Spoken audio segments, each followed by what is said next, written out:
Guys, good morning. I am BK Sharma from Icon School GGC. तो आज हमारी 7th class है. What date is today? पूछते हैं ना भाई क्या तारीख है आज, पूछते हैं व्हाट डेट इज टुडे. जवाब होता है इट्स 20th ऑफ May. पूछते हैं भाई बार क्या है आज, व्हाट डे इज टुडे? तो जवाब होता है सर आज बुधवार है, इट्स वेडनेसडे. क्या क्या बार है आज? What day is today? It's Wednesday. तारीख क्या है आज? What date is today? तो इट्स 20th ऑफ May 2020. अगर टाइम पूछना हो, कभी भी किसी से कुछ भी पूछना हो, एक्सक्यूज मी से स्टार्ट करेंगे. Excuse me, what time please? मैंने कहा इट्स 11 o'clock. It's 11 o'clock. 11:15 है तो मैं कैसे बोलूंगा? इट्स 11:15. अगर 11:30 हो गया तो क्या उससे बोलूंगा? इट्स 11:30. आते हैं काम की बात करते हैं. हैवी गो. तो गाइस सबसे पहले मैं आज जो मेरी क्लास स्टार्ट करना चाहता हूं वो स्टार्ट करना चाहता हूं कंपनी से.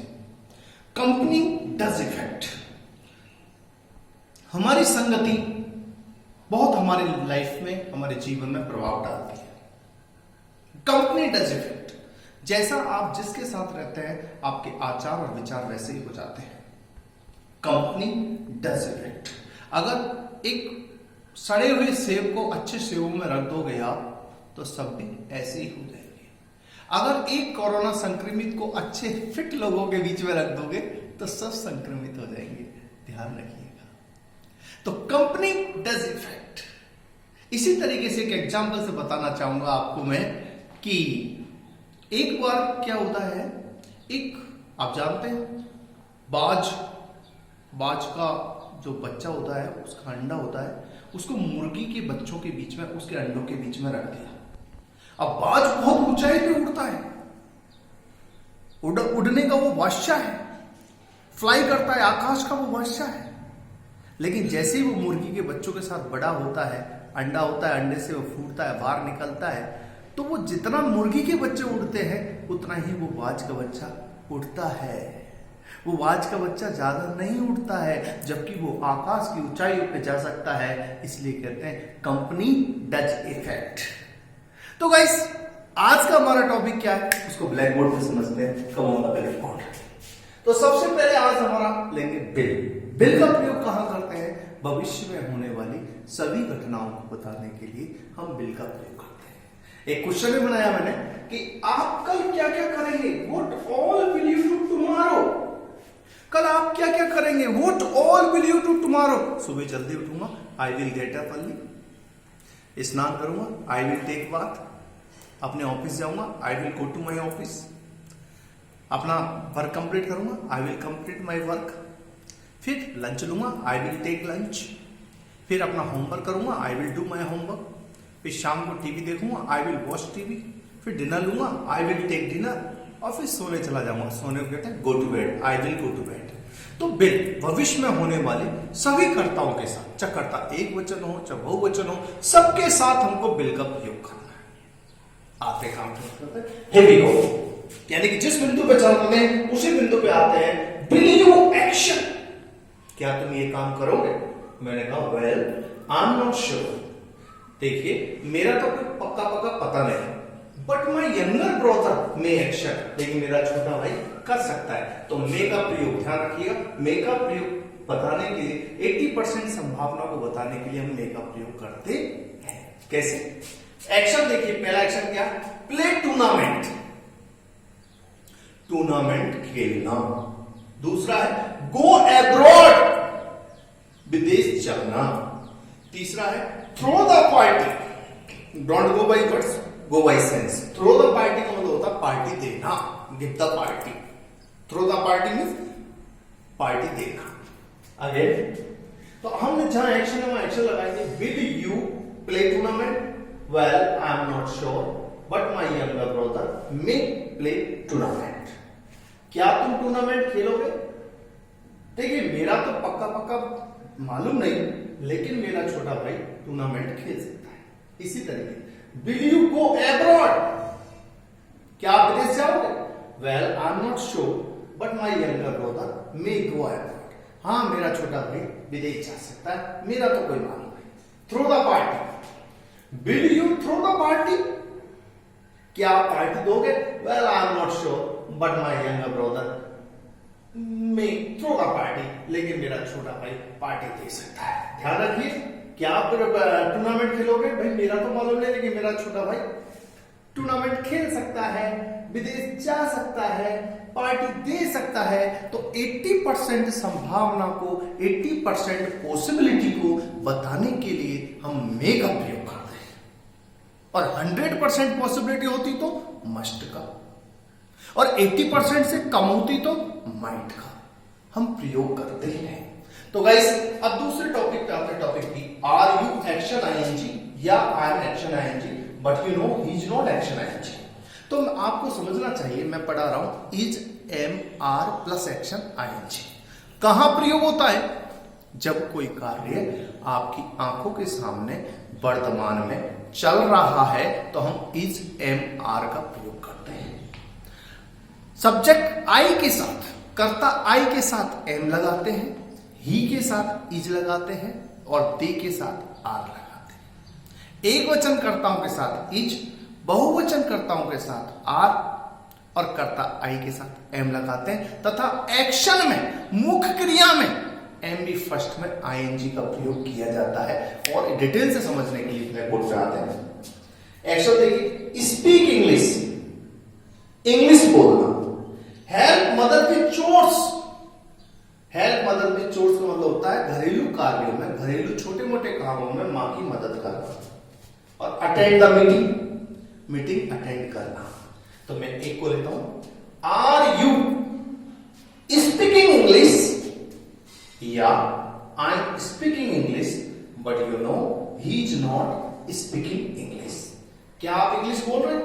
हाँ, मैं इंग्लिश बोल रहा हूं, लेकिन तुम जानते हो वह इंग्लिश नहीं बोल रहा। अगला है help mother with chores, are you helping mother with chores, yeah I am helping mother with chores but you know he is not helping mother with chores.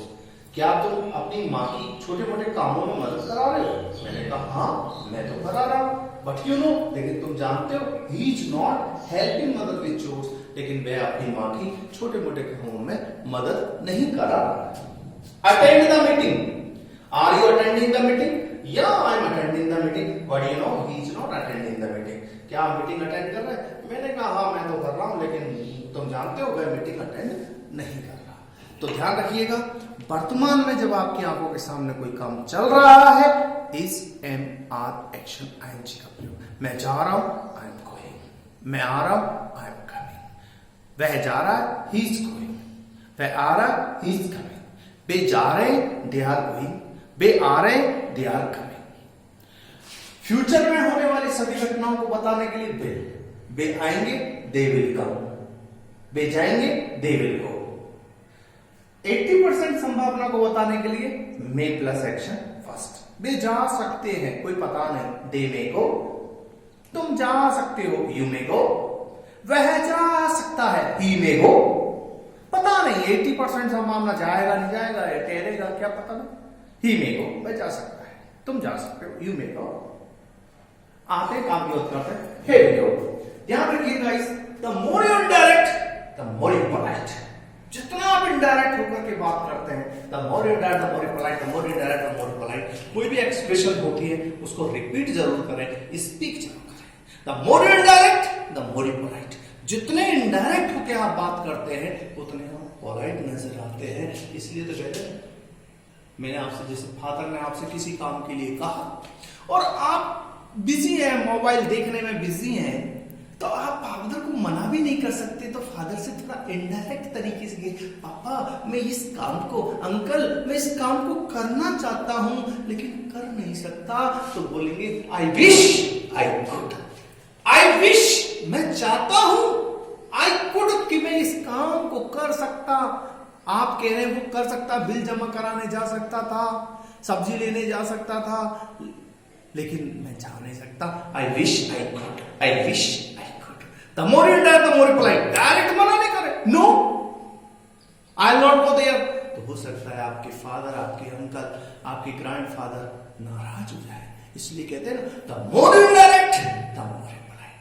और ध्यान रखिए, कंपनी डज इफेक्ट, कंपनी से प्रभाव पड़ता है। हमारे आसपास के लोग कैसे हैं, अगर वो अच्छे हैं, यशमन हैं, तो हम भी यशमन बनेंगे। अगर वो नकारात्मक है, नेगेटिव है, तो हम भी नेगेटिव बन जाएंगे। आते हैं काम को बात करते हैं। Self praise is no recommendation, self praise is no recommendation.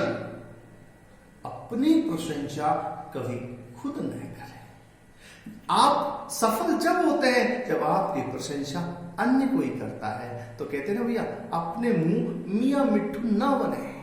Self praise is no recommendation, self praise is no recommendation. अपने मुंह मियां मिट्ठू ना बने।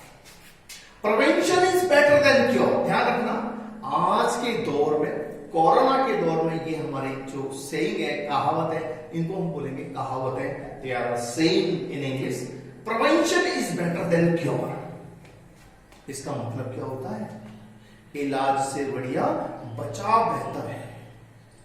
यानी कि अगर आप कोरोना से संक्रमित हो जाए और फिर आपका इलाज हो, आपको वेंटिलेटर पर रखा जाए, आपको दुनिया भर की दवाइयां दी जाए और फिर 10-20 दिन तक आप हॉस्पिटल में रहे, दुनिया भर के इंजेक्शन खाएं, तो उनसे बेहतर है कि आप घर पे सुरक्षित रहें, stay at home, wear mask, mask पहनें, वॉश योर हैंड्स, अपने हाथों को धोएं, यूज सैनिटाइजर, सैनिटाइजर का यूज करें, and use our government guidelines, और हमारे गवर्नमेंट की गाइडलाइन का यूज करें। इसलिए prevention is better than cure, बचाव ही इलाज से बेहतर है। Prevention is better than cure. कहते हैं ना, कभी कभी छोटी मोटी बातों पे घर में झगड़ा हो जाता है, क्लास में या अपने ऑफिस में, तो अपन को उसको दिल पे नहीं लेना चाहिए। Don't take it to heart. कहते हैं, अरे यार बात रही रात रही, चलो छोड़िए, फॉरगेट इट, भूल जाओ, तुम भी भूल जाओ। Let bygones be bygones. Let bygones be bygones का मतलब होता है रात गई बात गई, यानी कि मैं भी भूल गया और आप भी भूल जाएंगे। Let bygones be bygones, let bygones be bygones, let bygones be bygones, यानी बात गई रात गई, मैं भी भूल गया, आप भी भूल जाइए और एक नई शुरुआत करते हैं। Let bygones be bygones, forgive my language. ध्यान रखिएगा, जब भी कोई गलती अपनी जबान से कोई चीज फिसल जाती है, होता है हमारी जबान फिसल जाती है, स्लिप ऑफ टंग, कहते हैं ना, वैसे जबान फिसल गई, तो अपने को एक्सक्यूज बोले, सॉरी बोले और सामने वाले से माफी मांगे। फॉरगिव माय लैंग्वेज, मेरी भाषा को माफ करना। फॉरगिव माय लैंग्वेज, मेरी भाषा को माफ करना। Forgive my language. What all will you do tomorrow? और तुम कल क्या क्या करोगे? ध्यान रखिएगा, ये क्वेश्चन आपको दिया जा रहा है HW, और ये भी आपको HW दिए गए तीनों। जैसे आप इस टॉपिक का पूरा करते हो, फिर प्ले टूर्नामेंट से करो, फिर गो अब्रॉड से करो, फिर थ्रो द पार्टी से करो, यही। इसी तरीके से बी वाला जब आपने किया, जब ये कंप्लीट हो जाता है तो फिर स्पीक इंग्लिश से करो, फिर हेल्प मदर विद चोट से करो, फिर अटेंड द मीटिंग से करो। तो What all will you do tomorrow? कल आप क्या क्या करेंगे? सुबह जल्दी उठूंगा, I will get up early, I will go to office, I will do my work। तो इस तरीके से जो भी आपके काम है, सुबह से लेकर शाम तक के काम को बताएं। तो गाइस ध्यान रखिएगा, वीडियो में जो वर्क दिया जाता है उसको टाइम टू टाइम उसको वर्क को कीजिएगा, वीडियो को शेयर कीजिएगा, और मिलते हैं नेक्स्ट वीडियोस में। Thank you, best of luck.